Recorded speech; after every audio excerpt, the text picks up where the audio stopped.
warming, and we begin to feel the effects. St. Pete Beach, Thursday morning, 10:15.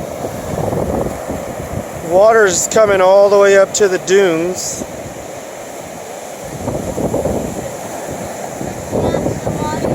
And this is only the beginning.